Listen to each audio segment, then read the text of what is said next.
బండి సంజయ్ గారు నిరంతరంగా ఆయన కేసీఆర్ గారి పైన అక్కస్తో కావచ్చు, కేటీఆర్ గారి పైన అక్కస్తో కావచ్చు, బీఆర్ఎస్ పార్టీపై అక్కస్తో కావచ్చు, తెలంగాణ హితం కోసం ఆయన గతంలో పార్లమెంట్ సభ్యుడిగా పనిచేసినాడు, ఇవాళ మళ్ళా పార్లమెంట్ సభ్యుడిగా పనిచేస్తా ఉన్నాడు, కేంద్ర మంత్రిగా ఉన్నాడు.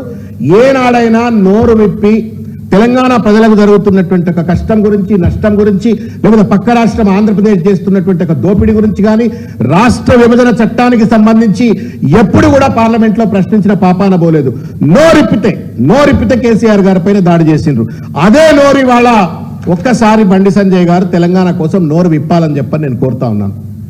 This is attack on Telangana.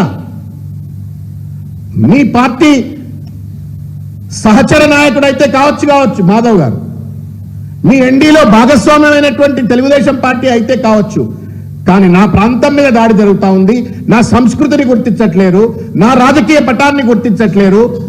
నువ్వు తెలంగాణ పైన దాడి చేస్తుంటే బండి సంజయ్ నిజంగా నికార్సైన తెలంగాణ బిడ్డ అయితే వీళ్ళిద్దరి పైన ప్రెస్ మీట్ పెట్టాలా.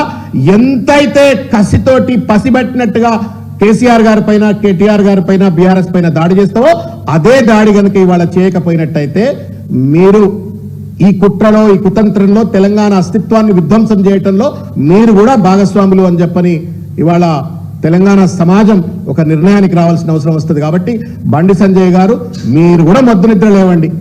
పనికిరాని అంశాల పట్ల సర్జికల్ స్ట్రైక్లని, అవని ఇవని పనికిరాని మాటలు మాట్లాడే బదులుగా ఈ పనికొచ్చేటువంటిది తెలంగాణ అస్తిత్వం పైన దాడి జరుగుతూ ఉంది.